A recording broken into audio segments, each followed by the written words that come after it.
Olá, bem-vindo a mais um vídeo do nosso Fiagro EGAF11 ou EGA-F11. O vídeo desse mês é para falarmos das ações de gestão, performance e análises macro que nós fazemos aqui referentes ao mês de novembro. Eu sou o Bruno Lund, diretor de gestão da Eco Gestão de Ativos, e aqui comigo está Antônio da Luz, economista-chefe da Eco Gestão de Ativos. Bem-vindo, Antônio. Obrigado, Bruno. Bruno, eu queria, saudando todo o pessoal que está nos acompanhando, eu queria já começar te fazendo uma pergunta bastante importante sobre a oferta. Nós tivemos a oferta e que ela se encerrou dia 8/11 e eu queria entender como é que está a alocação, e tenho certeza que os nossos diletantes também, como é que está a alocação desse recurso e quando é que é a expectativa de chegar no 100%? Perfeito, Antônio. Com relação à oferta, né, nós captamos aproximadamente 123 milhões de reais, tá? Então foram 122,6 milhões, né, para ser mais preciso. 20 casas, né, 20 corretoras participaram da oferta, o que foi, né, bem interessante, tá?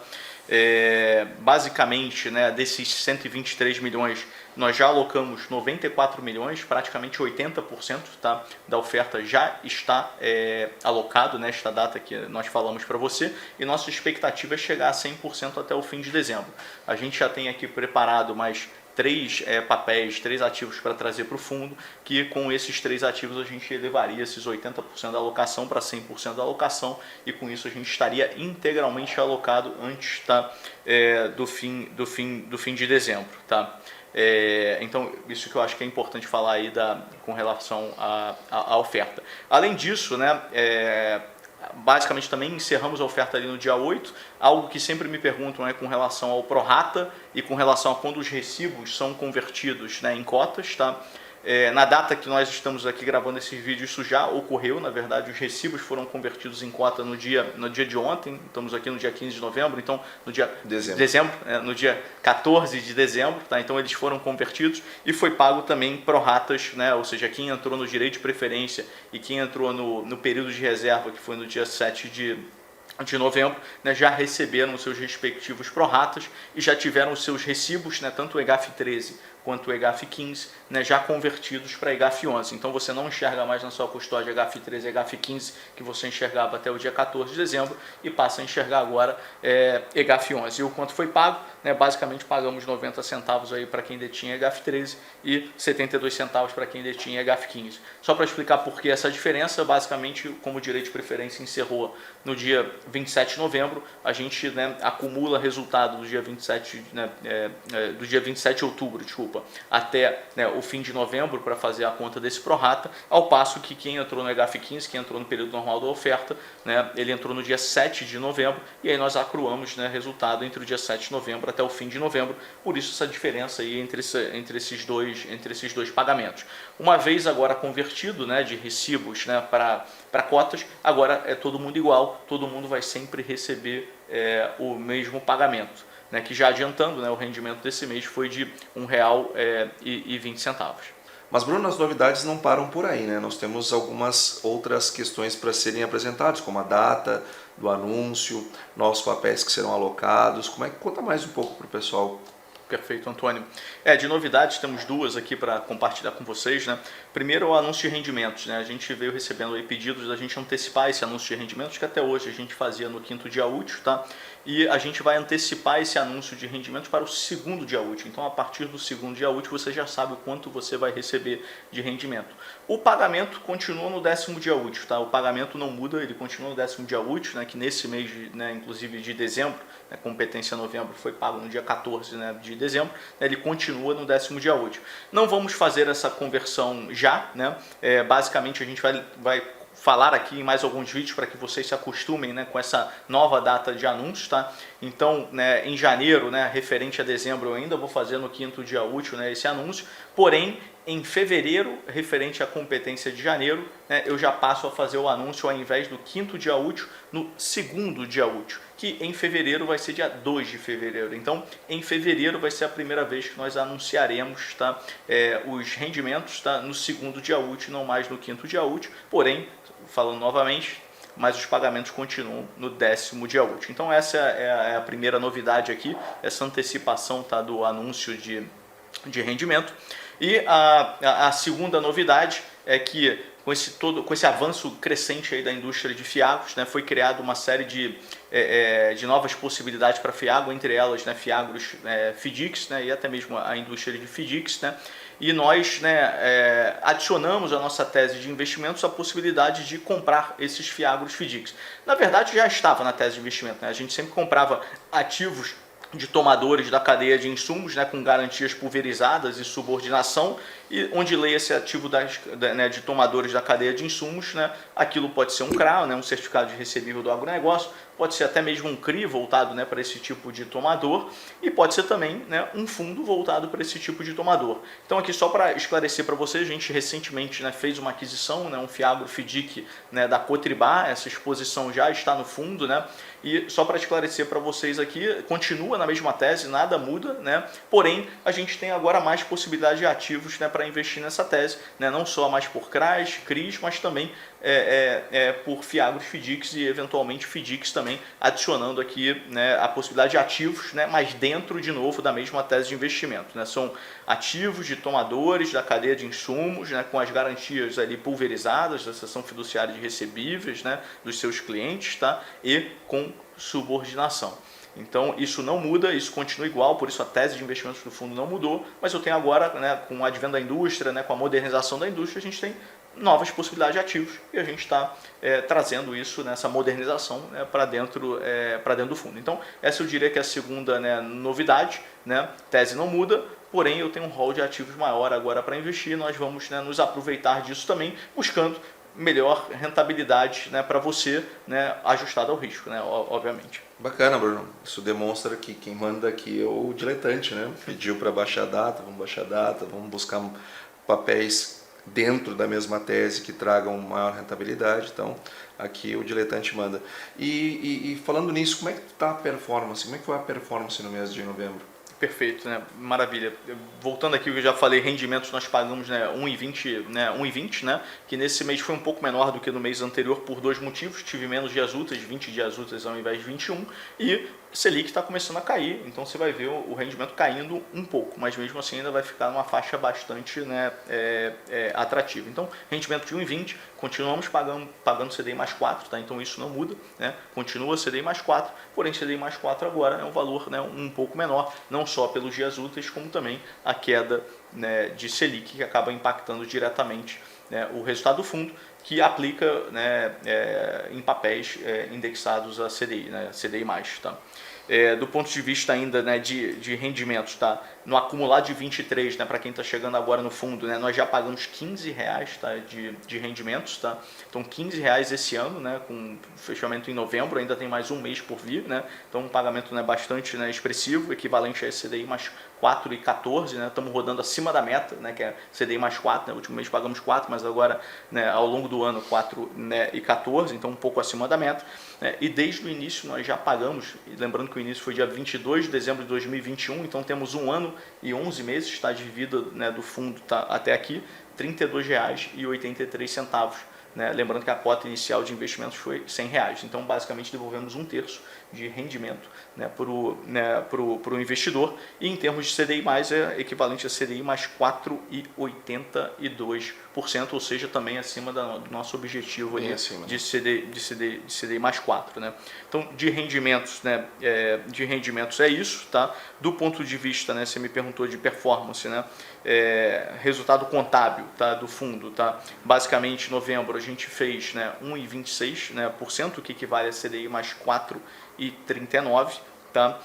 No ano estamos com um resultado bastante, né, robusto contabilmente falando, 17,53, equivalente a CDI mais 5,4, tá? E desde o início do fundo 43,82, CDI mais 7. O que é esse resultado contábil? Quando eu pego os ativos, deduzo as despesas operacionais e chego no resultado líquido do fundo, né? Esse é o resultado contábil. É uma forma de você medir se o fundo, né, está saudável ou não nos seus constituintes, né, nos seus ativos, né, ajustados ali às despesas do fundo. Não é isso que você enxerga no mercado secundário quando você está comprando a cota, né? Você enxerga ali está de acordo com as leis da oferta e demanda, né? Então o papel pode render um pouco mais ou um pouco menos do que esse resultado, né, contábil. Porém, a forma de você checar se o fundo está saudável ou não é você sempre verificar se esse resultado contábil tem consistência e tem entregue ali resultados, né, continuamente interessantes, tá? Bacana, Bruno. E o mercado secundário?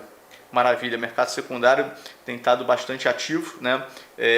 Basicamente, tá, de mercado secundário, nós rentabilizamos aí no mês de novembro 1,38, né? Então mostrando essa diferença, eu falei do contábil, agora secundário, né? Então o contábil estava 1,26, porém o secundário foi 1,38. O que é esse secundário? Se eu pegar, né, a cota que estava no fim do mês de outubro, contra a cota que está no fim do mês de novembro, né? Isso dá uma variação de cota, né? Então quem comprou, né, esse papel, né, no fim do mês de outubro recebeu essa variação de cota e mais o rendimento que foi pago entre esses 2 meses. Quando eu pego e somo essas duas coisas, eu chego no resultado do mercado secundário, que é 1,38%, porém um pouco acima, né, do resultado contábil de 1,26%, ou seja, o mercado está entendendo, né, que o fundo, né, tem vindo bem e por isso tem dado um prêmio, né, para isso. Lembrando que o CDI nesse mesmo mês foi de 0,92, então estamos rodando, né, bastante acima do CDI. Em 2023 os resultados estão interessantes também, 16,20 contra 12,04, tá? Do CDI, rodando acima de CDI mais 4, né? Mais precisamente a CDI mais 4,10, e desde o início, né, o mercado secundário também tem vindo muito bem, 37% e 35%, né, equivalente a CDI mais 4,73. Então, basicamente, né, o mercado que está ali comprando e vendendo nossos papéis, né, vem demonstrando, né, um apetite, né, e vem gerando esses resultados ali continuamente também no mercado secundário, né, obviamente consequência do bom resultado, né, contábil do fundo, né, e consequência da visão que as pessoas estão tendo com relação ao fundo, a visão positiva que as pessoas estão trazendo aqui com relação ao fundo. Interessante ainda falar do mercado, né, do mercado secundário sobre liquidez, né? Então a liquidez ela vem aumentando, tá? Estamos com 841 mil reais aí de liquidez na média dos últimos 30 dias, média diária dos últimos 30 dias, ou seja, aumentando. E lembrando que os recibos da oferta ainda nessa métrica ainda não haviam sido convertidos, né, em cotas. Então eles ainda estavam, né, em possibilidade de serem negociados. Agora que eles forem convertidos em cotas, hoje sexta-feira, né, a data que nós falamos com vocês é a primeira data que esses recibos vão virar cota e podem ser negociados, tá? Então a gente imagina que agora a gente, né, vai ver um salto, tá, nessa liquidez, tá? Então liquidez continua, né, robusto, 841 mil reais, ali um pouco abaixo ali de 1 milhão de reais, e o que a gente imagina agora que após essa oferta nossa liquidez venha consistentemente superando o 1 milhão de reais ali na média diária dos últimos 30 dias, né? Para fechar, né, eu sempre gosto também de falar, né, da outra métrica de resultado, então resultado secundário, resultado contábil e o resultado por cota, né? Tivemos em novembro o resultado por cota de 1,23, tá? Distribuímos ali 1,20, né? Tivemos o resultado de 1,23, acabamos incrementando nosso resultado retido que estava em 71 centavos para 74 centavos, né? E muito naquele intuito da gente conseguir, né, suavizar isso para vocês investidores, né? A gente quer estar sempre consistentemente ali pagando o nosso, né, em torno do nosso objetivo, que é CDI mais 4. Então, quando a gente recebe um pouco mais, a gente guarda, né, para suavizar isso para vocês. Quando recebe um pouco menos, gasta o que recebeu dos meses que recebeu mais, de tal forma que você possa contar que você vai sempre receber, né, em torno desse objetivo CDI mais 4 aí ao longo dos meses e contar com uma renda mensal, né, como quase um salário adicional para você, né, ao longo da sua, né, da sua trajetória de investimentos aqui com a gente, tá? Então, resultado por cota basicamente, né, é interessante olhar, né, e se a diferença entre o resultado por cota e o que foi pago, né, de rendimento, você acaba tendo ou uma retenção a mais no fundo ou um uso desse resultado retido. Nesse mês tivemos, né, uma retenção, no mês anterior a gente tinha acabado, né, usando um pouco desse resultado retido. Então a gente vai fazendo essa ginástica aqui para conseguir suavizar esse resultado aqui para você. Bacana, Bruno. O mercado no secundário pagando um prêmio não é por acaso, é porque tem uma consistência e uma percepção positiva. E isso não sai do nada, isso sai das ações de gestão. Então, fale um pouquinho para nós sobre as ações de gestão do mês de novembro. Claro, não, perfeito. No mês de novembro, basicamente, nós saímos de 27 papéis para 28 papéis, tá? Então aumentamos aqui em um papel e já vai ficar claro, eu tive compras, tive vendas e tive liquidação, né, de um papel. Além disso, né, pelo fato de eu ter trazido, né, esses papéis para dentro do fundo, o nosso número de estados, nossa exposição por estados, né, ela ficou mais diversificada, né, fui de 11 estados para 12 estados, então aumentei um estado aqui, né, na nossa diversificação regional. Né, continua ali operando em mais de 13 culturas aqui do agronegócio, então bastante diversificação aqui no que tange a culturas atendidas, né, por esses tomadores, tá? E aqui é o que eu falo da pulverização, né, as garantias que são cedidas fiduciariamente, né, debaixo desses ativos. Temos hoje mais de 35 mil, né, produtores que são clientes, né, dessas revendas, né, que é essa nossa tese do segmento da cadeia de insumos, mais de 35 mil clientes, né, o número preciso é 35.464, então acaba sendo, né, um fundo, né, que traz essa pulverização né, para o cotista. Né. Então lembrando que a gente dá um empréstimo, né, para esse tomador, recebe como garantia a cessão fiduciária desses recebíveis. Esses recebíveis o que é? É o faturamento desses tomadores, é o faturamento dessas revendas. Eu recebo antes dela começar a gastar com despesa de pessoal, né, que a gente chama aqui de SG&A, eu recebo antes dela começar a gastar com custo de material vendido, né, que é o que a gente chama aqui de CPV ou CMV, ou seja, eu sou o primeiro a receber porque eu tenho a cessão fiduciária do faturamento, basicamente, né, dessa revenda, e essa revenda acaba faturando contra o seu hall de produtores que são clientes, e quando a gente fala desse hall de produtores, né, quando eu levo todos os ativos que estão no fundo, debaixo desses ativos eu tenho mais de 35 mil produtores, então é bastante, né, pulverização. Né. Lembrando que quando eu puxo essa garantia, eu tenho ali de 110% a 120% de razão de garantia, ou seja, um excesso de colateral ali de 10% a 20%, e além disso, como eu mencionei anteriormente, né, nossa tese tem a subordinação, geralmente de 20% a 30% ali de subordinação. Então eu pego 30% da subordinação, mais esse 10% a 20% aí de excesso de colateral, eu tenho 50% de colchão.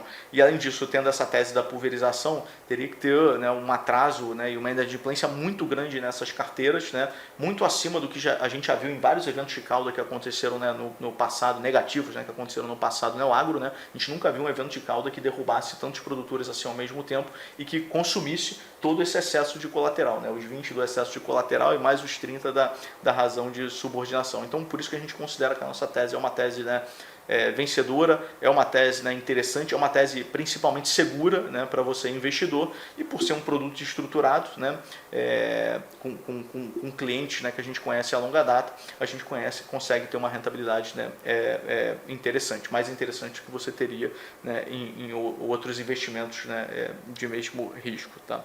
Então, de ação de gestão, né, no macro foi isso. Do ponto de vista depois dessas alocações e depois da oferta, quando eu levo, né, o PL do fundo ajustado a essa nova captação de 123 milhões de reais, nossa maior concentração fica, né, vai para 8,43, ela era 8,59 antes da oferta, ela vai para 8,43, nossa maior alocação hoje, que acaba sendo num papel que a gente gosta muito, que é Cotribá Cargill, tá? E nossa segunda maior concentração já cai bastante, fica em 6,04, tá? Ela era 6,94, vai para 6,04, que é Toagro. Toagro era a nossa maior, né, exposição antes da gente fazer essa oferta. Agora, depois dessa oferta, a Toagro passa a ser a segunda maior exposição do fundo, e a nossa primeira exposição do fundo acaba sendo Cotribá, numa operação em que ela fez junto com a Cargill aqui, né, que a Cargill foi sponsor dessa operação, então que a gente chama inclusive aqui de Cotribá Cargill. Tá? Então essa passa a ser a nossa maior exposição, e a gente tem muito conforto para operar com essa cooperativa, né, com a Cotribá, por isso a gente acabou carregando um pouco mais aqui nessa exposição. Em novembro, né, só trazendo um pouco de volume de compras para vocês, né, nós compramos 52 milhões de reais em papéis, tá? Então, da oferta dos 122,6, né, para ser mais preciso, compramos em novembro 52 milhões de reais, foram 7 papéis, tá?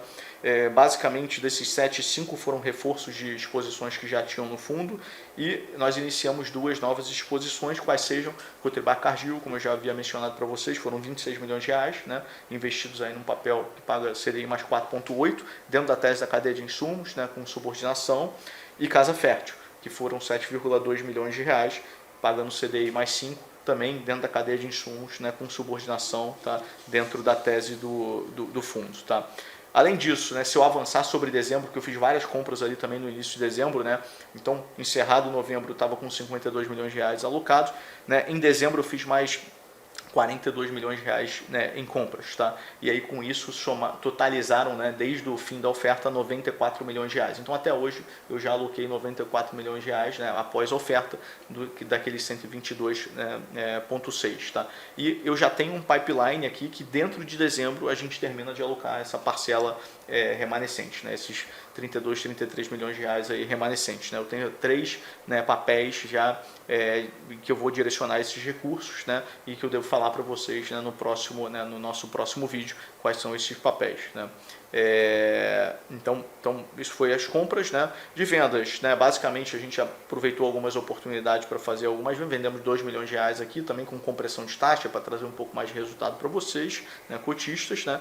E um papel liquidou antecipadamente, né? Uma das revendas, uma revenda que a gente gosta muito, que é Florindo, né? Acabou, né, pré-pagando a sua operação, né? Uma operação que já rodava aí há algum tempo, há quase 3 anos, há mais de 2 anos, e ela decidiu pré-pagar essa operação para fazer uma nova, tá? Então ela basicamente pré-pagou e fez uma nova, né? Essa nova foi antes da oferta, a gente acabou, né, não conseguindo entrar, e aí, né, ela acabou pré-pagando, né, recebeu o dinheiro dessa nova operação e acabou pré-pagando, né, a operação antiga. Era um papel interessante, se eu tivesse caixa, tivesse conseguido entrar, né, nesse papel, a gente continuaria exposto a Florindo também, tá? Do ponto de vista de juros, né, saindo agora das alocações, indo para juros, né, nós recebemos, né, juros de 6 ativos, tá? Foi R$ 1,21, né, por cota, ou seja, portanto acima do rendimento que eu paguei, que foi R$ 1,20, né, ou seja, esse mês de novembro foi um mês que, né, eu gerei caixa, lembrando que o nosso fundo aqui, muitos meses, né, eu não gero caixa suficiente para pagar rendimento, então a alocação de caixa aqui feita pela gestão, ela é importante para garantir, né, o resultado para você, mas novembro foi um mês que a gente, né, conseguiu, né, gerar todo o caixa necessário, né, os papéis conseguiram, né, pagar tudo que a gente precisava para pagar de rendimento para vocês, tá? Do ponto de vista, né, de carteira no total, né, a gente, no encerramento do mês de novembro, é uma questão mais técnica aqui de ofertas, eu continuo com um PL de 186,4 milhões de reais, ele ainda não contabilizou, né, os 123 milhões da oferta, tá? Isso é algo, né, que é da indústria, né? Ele só contabiliza isso depois que eu faço o prorata e depois que eu faço a conversão dos recibos em cota. Então, a partir de dezembro, né, esse PL já estará maior, já estará ali com 307 milhões de reais, que é o PL que deveria estar hoje, mas por uma questão técnica ali de como funcionam essas ofertas, ele só é integralizado, né, completamente, né, no patrimônio líquido, uma vez que você encerra a oferta, paga o prorata e converte os recibos, né, em cotas, coisa que a gente ainda não tinha feito no final de novembro, fizemos agora, né, no dia 14 de dezembro. Então, o fundo hoje está com 307 milhões de PL depois da oferta, né, já ajustado aí para o PL da oferta, né, e desses 307 milhões, tá, nós já alocamos basicamente 80% e os outros 20% a gente vai alocar agora, né, até o fim de dezembro, tá? Sempre dentro da tese do fundo, tá? Então a gente tem buscado os papéis aí da cadeia de insumos, né? A gente também tem a possibilidade de forma oportunística investir, né, em middle, né? É possível que a gente traga, né, algum middle também agora, né, no fim de dezembro, né? Mas se você olhar a carteira hoje, está com 87% ali de cotas sêniores dentro dessa tese da cadeia de insumos e 13% ali de cota única, né, que é essa outra tese, né, oportunística que a gente busca, né, ou teses verdes ou taxas mais interessantes, mas sempre prezando por segurança, né, em primeiro lugar, tá? Caixa hoje do fundo, então, só restam 33 milhões de reais desses 307 milhões de PL, tá? Para a gente alocar, vamos alocar rapidamente, tá? E ativos não caixa, ativos que já foram investidos, né, ativos alvo aqui que a gente gosta de investir, já tenho 274 milhões, né, comprados aqui no fundo, né, exposição nesses ativos alvo aqui, aqui do fundo. Bom, com isso, né, eu encerro aqui essa parte aqui de ações de gestão, né, eu gosto muito de falar disso, né, para vocês, para dar transparência de como a gente faz gestão e quais são os movimentos, né, que a gente está fazendo. E eu acho que cabe muito bem sempre a gente compor, né, com a nossa análise aqui macro, nossa análise agro, para vocês entenderem como que a gente vem pensando macro Brasil, macro mundo, né, agro Brasil, né, agro mundo. E aí aqui eu queria passar a palavra para o Antônio para falar um pouquinho de agro, um pouquinho de macro, né. A gente acabou de passar por uma super quarta, né, esse é o nome da quarta-feira, quando eu tenho FONC, né, o Federal Open Committee, né, lá dos Estados Unidos, né, decidindo, né, taxa, e quando eu tenho aqui o Copom também decidindo taxa aqui no Brasil, né. Então, quando eu tenho dois eventos de política monetária aqui, né, tanto no Brasil quanto nos Estados Unidos, a gente chama de super quarta, né. E então teve resultados interessantes aí, certamente Antônio vai comentar. Então, Antônio, palavra com você, fala um pouquinho das nossas visões, por favor, aí para os nossos. Maravilha, Bruno. E na quinta nós tivemos o Banco Central Europeu, né? Tivemos o BCE. Então foi, além de uma quarta bastante quente e super, nós tivemos uma semana super, né? E vamos começar falando sobre os juros, Bruno, porque afinal de contas o nosso EGAF ele paga CDI mais 4, né? Essa é a meta. Aliás, ele paga mais que isso, você deixou isso bastante claro. E tem pago acima da meta, mas a meta tem mais 4. Então a gente tem que entender o que acontece com os juros, para entender o que acontece com o DI, afinal de contas estamos falando da rentabilidade desses papéis. Nós tivemos uma decisão de manutenção dos juros nos Estados Unidos, nenhuma surpresa, e nós tivemos a redução de 0,5 ponto percentual na Selic no Brasil, também sem nenhuma surpresa, e o Banco Central Europeu manteve a taxa de juros por lá. Por que nós estamos falando que nós não tivemos nenhuma surpresa? Porque você que acompanha o mercado sabe, né? Toda hora aparece um analista, não sei da onde, não sei de quem. Já fizemos essa crítica em alguns vídeos anteriores e eu quero trazer isso de volta. Nós dissemos aqui, Copom vai baixar 0,5. Aí aparece, não, vai baixar 0,75, vai baixar 1, vai baixar 0,5. Por que nós sabíamos que ele ia baixar 0,5? Nós não fizemos nada de genial, a gente só leu a ata. Está escrito na ata, vou baixar 0,5 nas próximas reuniões. E assim o que o Copom fez. Então nós estamos hoje gravando no dia 14 de dezembro, pós redução de 0,5 ponto percentual. Sabe quanto é que vai baixar em janeiro? 0,5. O que o mercado vai começar a dizer? Não, vai ser 0,75, vai ser 1, vai aparecer um analista do banco fulano, não sei. 0,5. Está escrito na ata. É muito simples de entender, está escrito na ata. O Banco Central, ele segue aquilo que ele escreve. Se ele não tem certeza do que ele vai fazer, ele não escreve. Se está escrito, é o que ele vai fazer. E por que isso é importante? Porque nós estamos tendo uma redução da taxa Selic aqui, nesse ritmo. E muitas vezes algumas pessoas tentam, até para rodar carteira, até porque sabe como é que funciona a dinâmica do mercado financeiro. Começa, não, vai cair isso, vamos tirar o dinheiro daqui, vamos botar a colar. Gente, é 0,5 ponto percentual o que deve cair na próxima reunião, porque está escrito. De novo, no comunicado agora que saiu na última quarta-feira. Os Estados Unidos, sim, tem dado calls que vai começar a baixar o juro em breve, e se imagina que ele possa baixar 1,5 ponto percentual ao longo de 2024. Gente, eu quero dizer para vocês que eu estou torcendo muito que isso aconteça. Eu juro para vocês que eu torço muito que isso aconteça. Até porque se não reduzir os juros lá nos Estados Unidos, fica muito difícil manter o nosso ritmo de redução aqui por conta da diferença entre as duas economias e as duas taxas reais de juros. Agora, você tem que saber também, e confira o que eu vou falar, olhe o movimento de desinflação nos Estados Unidos, que vinha desinflacionando, mas agora parou. E quando nós olhamos os núcleos da inflação, seja o produtor, seja o consumidor, eles estão parados em níveis muito elevados, próximos de 4. Então, que espaço é esse para baixar a taxa de juros se a inflação está resiliente?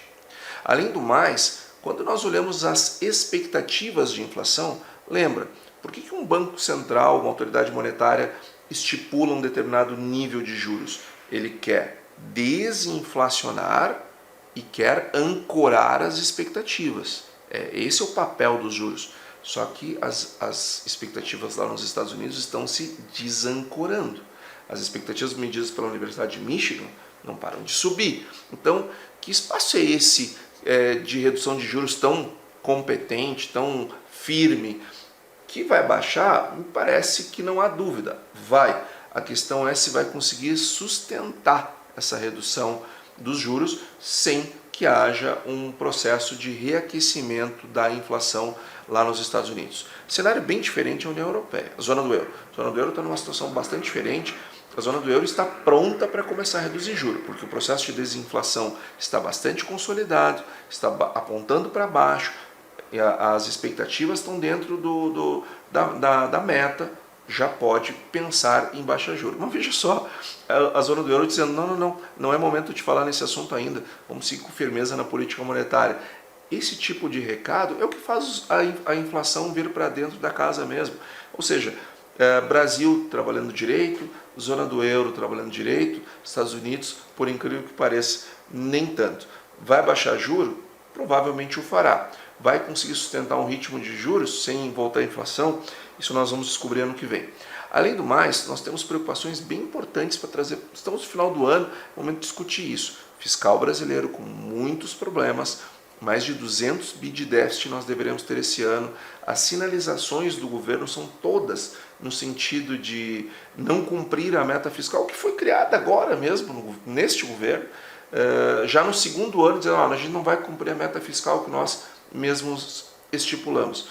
Isto torna o trabalho do Banco Central e do Copom de redução de juros ainda mais difícil.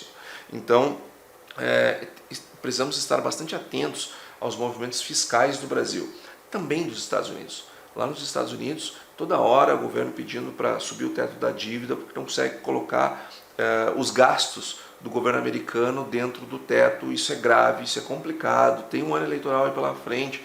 Então, cuidado com aquelas expectativas, né, certeiras, já dadas, será assim, será assado. Cuidado, o nível de incerteza está bastante elevado. Cuidado para não trabalhar para girar a carteira onde não vai ser você que vai ganhar. Falando sobre crescimento econômico, algo bastante importante, Bruno, o agro ano que vem, ano de 2024, ele não deve crescer. Ele deve inclusive encolher 3,35%. Já quero trazer aqui de cara as nossas projeções da Ecoagro. Devemos diminuir 3,35%. Mas por que isso? Porque o agro ano que vem vai ser uma coisa ruim? Não, pessoal, é que a gente deve crescer 16% esse ano. O agro deve crescer, o setor agropecuário deve crescer 16,1%. Poxa, depois de crescer 16,1%, é natural que haja um ajuste. Não tem como sustentar crescimentos todo ano dessa magnitude. E, além do mais, nós tivemos um desafio maior com o El Niño na hora de plantar, o que ajuda na hora de fazer essa correção. Mas mesmo que a gente caia 3%, 3,5%, 3,35% é a nossa estimativa, olha o quanto ainda fica comparado com 2022. Então continua um enorme crescimento, um enorme resultado, continua muito bom, mas não deve contribuir com o crescimento econômico brasileiro, que deverá ser bem baixo. Para 2023 nós estamos trabalhando com 2,9%, para 2024 nós estamos trabalhando com 1,17%. Pessoal, setor de serviços já no negativo, os dados do IBGE. Varejo em novembro veio muito fraco, veio negativo, a Black Friday não foi boa. Nós estamos com um crescimento apenas de 0,4% no varejo e é possível que fechemos o ano em 0 ou negativo, ou seja, as perspectivas para o setor de serviços em 24 não são boas, indústria não são boas. Então cuidado com aquelas teses que dizem assim, gente, vamos sair do agro, vamos para outros segmentos da economia. Cuidado com esse tipo de movimentação, porque o setor de serviços não está bem, a indústria não está bem, e o agro, mesmo recuando, ele está recuando num crescimento de 16%. Em que lado você quer se posicionar? E para concluir, eu quero falar aqui sobre agro. Nós estamos com uma perspectiva de redução de produção esse ano, na casa aí de 2%. Ainda vamos ter uma safra enorme, um pouco menor que a do ano passado, mas uma enorme safra, que faz com que o nosso problema, nossas preocupações hoje, não são com o tamanho da safra. É como é que nós vamos armazenar, como é que nós vamos transportar, como é que nós vamos expedir nos portos. Ou seja, tem uma safra enorme vindo aí. E a boa notícia é que agora nós começamos a nos aproximar da normalidade climática. O que é isso? Regime de chuvas dentro do normal. Ou seja, aquela escassez que nós tivemos do trópico de Capricórnio para cima e aquele excesso do trópico para baixo, isso agora tende a normalizar. Pelo menos são essas as perspectivas do IMET, que é o Instituto Nacional de Meteorologia, que está apontando para os próximos 3 meses normalidade climática. E exatamente nesses próximos 3 meses é que a gente define o tamanho da safra brasileira. Então, tudo indica que a partir de agora nós vamos viver uma normalidade e o agro vai seguir performando e nos trazendo um problema maravilhoso, que é onde vamos botar, onde vamos armazenar, como é que vamos transportar, mas é uma dor de cabeça maravilhosa de ter. Então, pessoal, era isso que nós tínhamos de macro para esse momento. Quero desejar para você, quero desejar para o Bruno um excelente Natal, um excelente Ano Novo com suas famílias e um excelente 2024 de excelentes negócios aqui conosco no EGAF 11. Obrigado, Antônio. Obrigado aí pelas suas palavras, né? Sempre, né, importantes aí passar essa visão aí para os nossos, né, investidores, né? Bom, com isso, né, eu declaro aqui nosso vídeo, né, encerrado. Não deixe de nos conferir nas nossas redes sociais. Nós também produzimos, né, um relatório, né, por escrito para quem gosta de ler. Acho que é importante. Está aqui no site, né, da Ecoagro. Está também, né, é divulgado logo que sai também nas redes sociais, seja no LinkedIn, seja no Instagram, acho que até no Facebook, se eu não me lembro, se eu bem me lembro. Preciso até pegar todas as redes sociais que a gente está, até para trazer aqui para vocês, mas certamente o Instagram e LinkedIn está lá, tá? E também queria fazer das palavras do Antônio as minhas palavras, né? Desejar para vocês, né, um excelente Ano Novo, né, um maravilhoso Natal com as suas famílias, né? E tenho certeza que você vai continuar aqui com a gente, né, no próximo ano, né, porque o nosso EGAF tem performado, né, muito bem e deve continuar performando, né, muito bem, como você tem percebido aqui pelos nossos vídeos. Com isso, declaro o vídeo encerrado e até o nosso próximo encontro. Muito obrigado.